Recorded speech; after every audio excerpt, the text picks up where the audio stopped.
Hit here can be your words, your actions, your character. Somebody emailed asking 20 questions, mostly big from the ego kind of questions. They sent a reply, "Welcome to Sufi Meditation Center and here are some links, and here's something about meditation."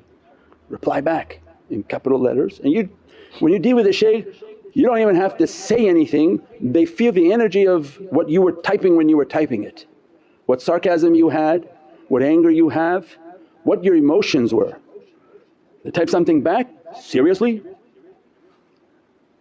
What do you think that sends now as a signal to the shaykh? That you're crazy. You didn't like the 2 emails they sent, instead of being patient thinking, what's the wisdom of this shaykh sending these replies? It's not what you get as an answer from what you asked and what you want to hear, it's what you need to hear. That you're not asking from who your character is, based on that reply you got another email talking about your anger and pride. So this must be sent for somebody else. I actually have absolutely no pride. That answer, I'll send you 2 more emails from that. But can you see the interaction? There's no names being mentioned here. This is the beauty of like a medical school, we're going to go through case by case. This illness is very apparent. Whatever energy you're using, and don't say, "I'm not going to email him," because then you stay sick. But whatever you're doing, and when Allah opens an opportunity in this virtual khanaqah for you to interact with the shaykh, because Allah wants you to reach something. If you're not being tested, how are you going to reach anywhere? As soon as you make the zikr, as soon as you have the association, as soon as you play it in your home and you're listening to his teaching, of course your home is now a testing facility. Everything in your home is a testing for you, every interaction now with the shaykh is a testing for you. And how you respond and how you interact, you should have very strong muhasabah and contemplate, what am I about to reply? Best I reply nothing other than, "Thank you very much," because there must be a reason for that reply. However random it appears, because it's not what you want to hear.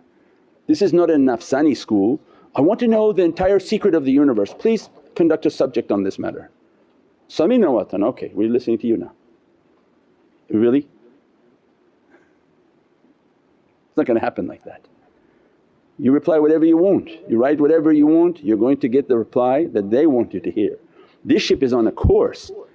What they discussed, they discussed. It was appropriate for that time, for that reality. From their teachings on this subject that we've taught, is there a way that we could go deeper into that? That's a maybe. But it's not about nafsani and you just throw out whatever you want and we'll talk about this and let's talk about that. But the main thing is that however you interact with them, it's not what you want to hear, it's what you need to hear. Whatever comes back to you, if you're sharp to find out now your disease. It's a very known process. It's exactly like med school. You go as a doctor, you're wondering how this doctor knew the patient had this sickness. Because you're trained all your life, and that physical doctor, he has no understanding of your internal. Physical medicine looks only for external signs and rarely they have an understanding of internal realities.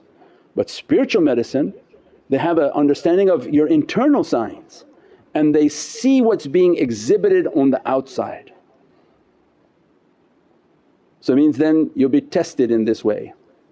This test and this way is based on love and muhabbat. Anyone whom thinks they've entered into the love of Sayyidina Muhammad but instantly becomes angered by the shaykh and enters into disbelief, that they go from muhabbat and love of the shaykh to being munafiq and coming against the shaykh. And that nothing been done to you. Imagine those students whom they have been abused by their shaykh and they said nothing. Nothing been done to you, you move from love to hypocrisy. Then you multiply your hypocrisy by posting against the shaykh. Now you've showed the world your sickness. So it means this is it's not a unknown world we live, it's not a hocus pocus, it's a very exact science.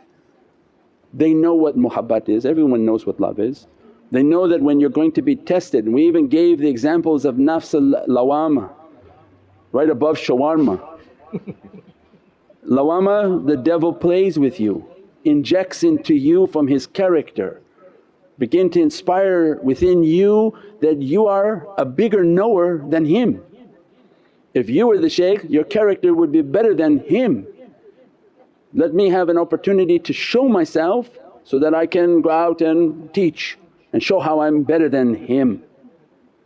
These are the known, these are all the shuyukhs published these levels of the nafs, they know that. So it means for them these are textbook medical understandings, spiritual sicknesses. As soon as the students exhibit this spiritual sickness, then it's known that what's happening with them, a shaitan has attached themselves to that individual. And their practices are not strong in which to repel the satanic force, because they probably thought they were so good that they don't have to read dalal khairat, that they don't have to do their salawats, they don't have to make their daily awrad. There's some dysfunction in what you're doing that a shaitan is able to attach himself to you.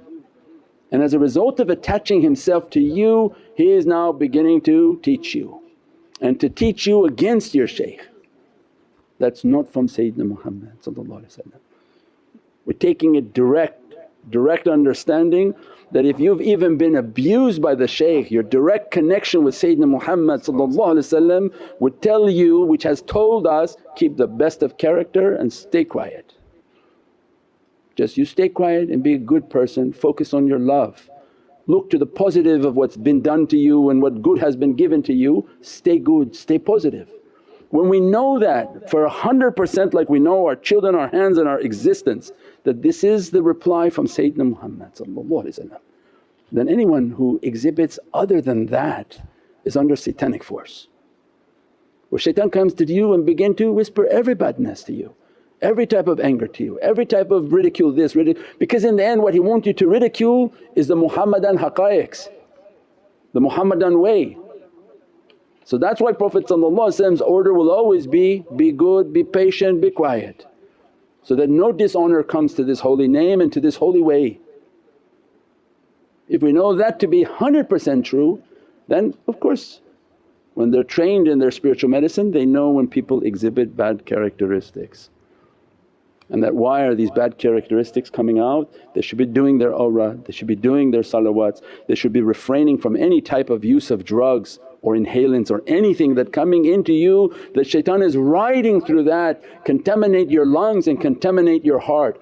We've talked many times, this whole of dunya right now is in a battle for the heart of Allah's creation. Because we said, "Thy kingdom come, Thy will be done." Allah's kingdom is coming onto earth, its king and sultan is Sayyidina Muhammad, and Allah described, "Not heavens and not earth can contain me but the heart of my believer." So whose heart wants the kingdom of Allah in it? Who's preparing their heart for Allah's kingdom? How that heart is going to be for the kingdom of Allah, then our doctors know. The physiology of your breath, the breath that you breathe.